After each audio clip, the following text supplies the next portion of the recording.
자, 우리가 오늘 함께 처음 시작하며 같이 이야기 나눠볼 강연 주제는 바로 이겁니다. 연애를 망치는 관계 중독.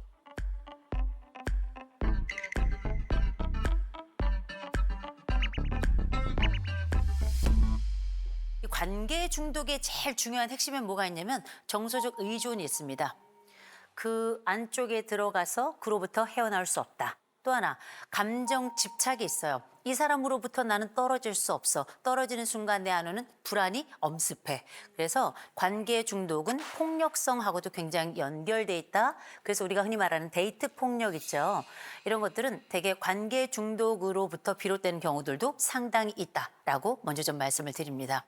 근데 우리가 생각해 보면 관계 중독이 좀 뭔지 알면 조금 더 수월하겠죠. 근데 제가 그래서 여러분들께 좀 여쭤보겠습니다. 혹시 나는 사랑을 좀 해봤다. 사랑해봤다? 여기는 뭐 사랑 사막이에요? 사랑 사막. 근데 여러분 사막에서도 전갈도 사랑합니다. 심지어 선인장도 사랑을 해요. 인간도 다 사랑하죠. 근데 이 사랑 중엔 우리가 알고 있는 첫사랑, 우리가 알고 있는 끝사랑 말고도 가짜 사랑도 있고 진짜 사랑도 있죠. 우리가 알고 있는 진짜 사랑이야말로 우리가 꿈꾸는 사랑일 거고 대신 가짜 사랑을 우리가 상대적으로 관계 중독이다 이렇게 이해하시면 훨씬 더 좋을 것 같아요. 그러면 어떤 게 가짜 사랑이냐. 가짜 사랑의 핵심은 딱 하나입니다. 그 사랑 속에 나는 빠져 있다는 거예요. 그 사람만 존재해. 나는 그 사람과의 관계 속에 늘 부차적이거나 혹은 나타나지 않는 존재로 사무적인 게 아니라 이 사람을 위한 사랑. 서로의 사랑 속에 나의 그림자조차 잘 나타나지 않는 그러면 가짜 사랑이 실제 관계 중독으로 나타날 땐 어떤 유형이 있는가? 크게 한 세 가지 유형이 있습니다. 첫 번째, 해죽형이 있어요. 헤어지면 죽어요.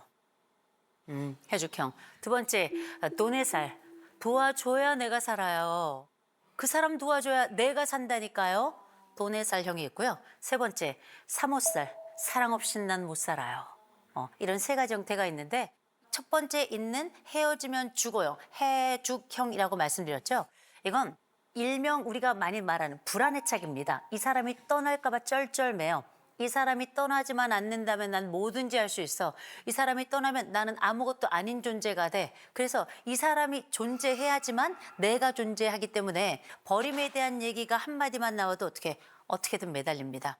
이게 바로 헤어지면 죽어요 형이에요. 제가 좋아하는 영화가 있습니다. 혐오스러운 마츠코의 일생이라고 하는 영화가 있는데요. 일본 영화예요. 주인공은 마츠코입니다. 이 마츠코는 동거를 시작하죠. 이 남자가 동거를 시작하자마자 때리기 시작합니다. 그런데 매번 마츠코는 그 남자가 오기를 기다려요. 어머. 그러나 돌아와서 조금만 못마땅한 게 있으면 이 남자는 다시 폭력을 행사하죠. 이때 마츠코가 했던 얘기가 있습니다. 맞아도 괜찮아. 버려지는 것보단 나아. 우리가 이 헤어지면 죽어요 형이라고 하는 것이 병리적인 관계 속으로 이미 들어가 버리는 거죠. 그럼 이 사랑은 진짜 사랑일까? 아니라는 거죠. 두 번째 유형이 있습니다. 내가 그 사람을 도와야 나도 산다라고 하는 유형이 있어요. 약간의 구원자, 메시아 증후군 같은 게 있다고 봐야 되겠죠. 이런 사람들은 몇 가지 특징이 있습니다. 이 사람을 돕기 위해서 뭐든지 해요. 거짓말도 불사해요.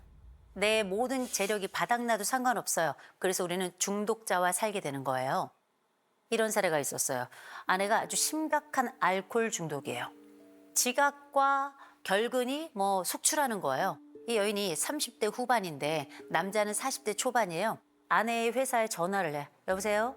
부장님, 제 아내가 몸이 아파서 오늘 출근을 못합니다.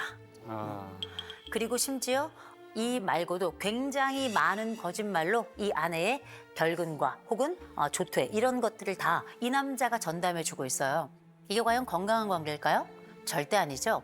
이런 모든 사람들이 가지고 있는 아주 놀라운 특징 중에 하나는 뭐냐? 통제 환상이라는 게 있습니다. 내가 이 사람을 이렇게 도와주면 이 사람은 반드시 괜찮아질 것이다. 이거는 망상입니다.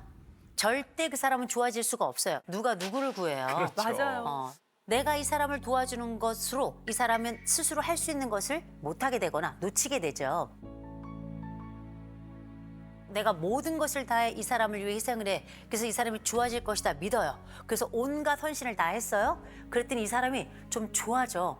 정상을 회복해가는 것 같아. 이런 일이 벌어지죠. 갑자기 돌보던 사람이 우울증에 걸려. 어머 뭐야 무섭다. 내 역할이 없어지는 건가? 이 역할이 없어지는 순간 나는 존재의 가치가 없어져요. 존재의 의미가 없어지는 겁니다. 그래서 갑작스러운 허무감, 갑작스러운 공허감, 갑작스러운 우울감에 빠져요. 그러다가 다시 이 남자 혹은 이 여자가 나빠지잖아요? 이 사람은 다시 또 확 회복을 해. 왜? 다시금 역할이 생겨나니까. 이 관계는 어느 측면을 봐도 병리적이다, 건강하지 않다 이렇게 얘기할 만하죠. 어쩌면 나의 역할을 위해서 그 사람은 더 상태가 심각해져야 되는지도 모르겠습니다. 이런 걸 우리가 되게 자기 희생 스키마라고 불러요. 스키마라고 하는 건 뭐냐면 내 머릿속에 어떤 생각이나 혹은 감정이나 아니면 어떤 상황은 이래야 돼라고 하는 하나의 규격.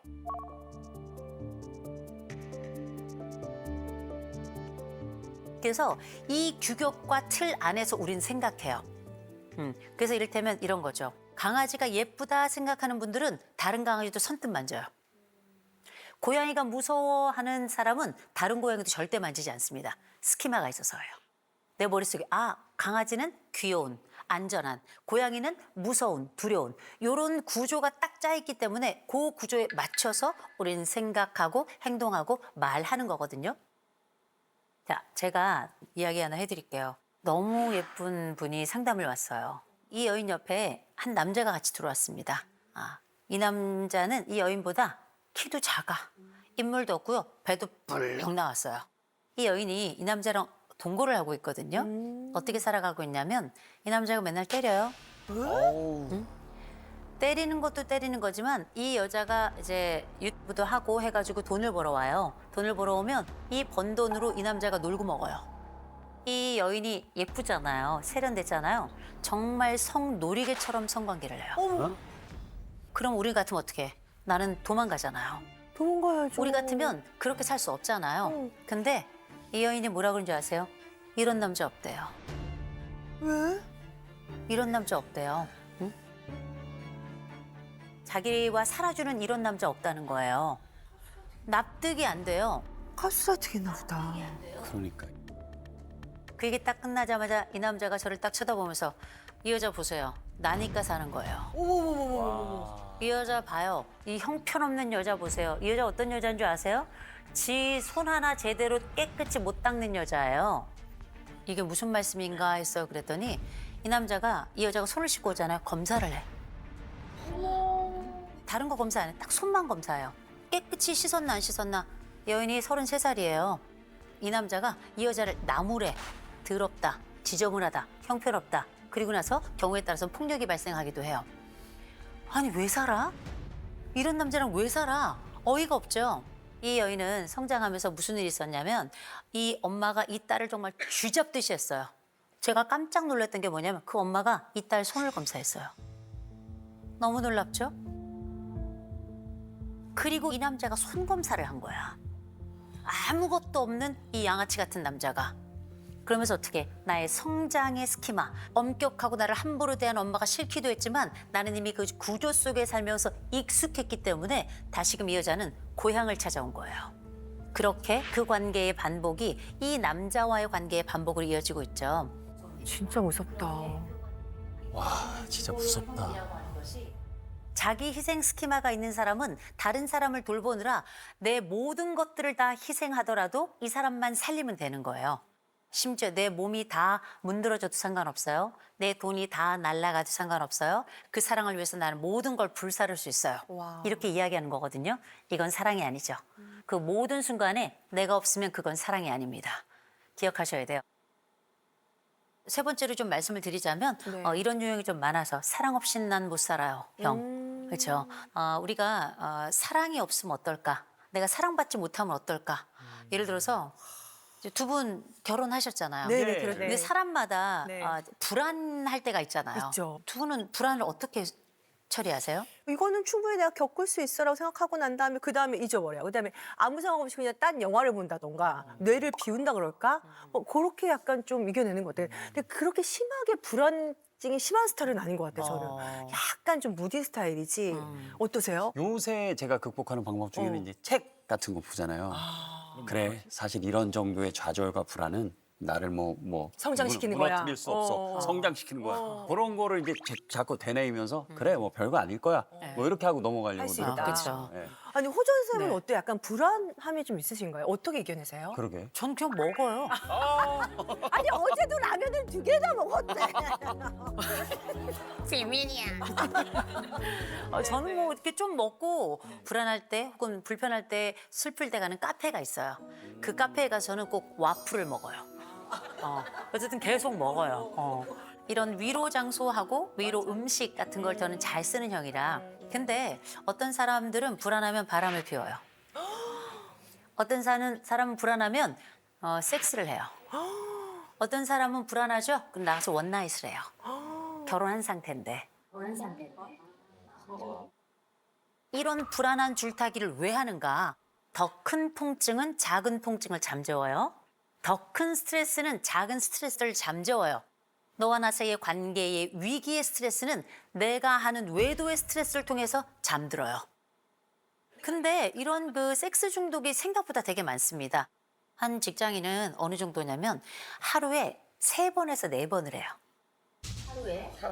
이게 어떻게 가능하냐? 아침에 딱 출근을 하잖아요. 점심에 이제 귀청소방 같은 데 가요. 야, 이 사람은 영업사원이에요. 오후 시간에 거의 한 4시에서 5시 정도 되죠? 그럴 때 노래방을 살짝 들려요. 와. 그리고 나서 저녁이 되면 애인을 만나요. 어머. 애인을 만나서 애인도 있어? 애정을 또 나누어요. 이런 방식으로 해서 하루에 평균 3번에서 4번을 해요. 이게 정상적입니까? 몸의 반응도 비정상적이고 관계의 반응도 비정상적이죠. 어머 어떻게 그러지? 근데 보세요. 그렇게 하지 않고는 견딜 수가 없는 거예요. 그래서 왜 이렇게 외도를 하는데 왜 이렇게 다른 데 나가서 엉뚱한 사람들 만나고 그래? 그럼 뭐라는 줄 아세요? 이 섹스는 도구야. 내 마음은 네 거야. 마음은 항상 난 너한테 있다니까 이게 그냥 도구야. 이런 얘기 하거든요. 그러나 도구가 아니고요. 잦은 외도는 병이에요. 관계 중독입니다. 정확하게. 제가 그러면 우리 관계 중독과 관련해서 간단한 체크리스트 우리도 한번 해볼까요? 네 한번 해보고 싶어요. 그죠? 자, 첫 번째입니다. 자, 관계 문제 때문에 수면이나 식사나 나의 일상적인 출퇴근이라든지 이런 일상적인 기능이 흔들려 본 적이 있다.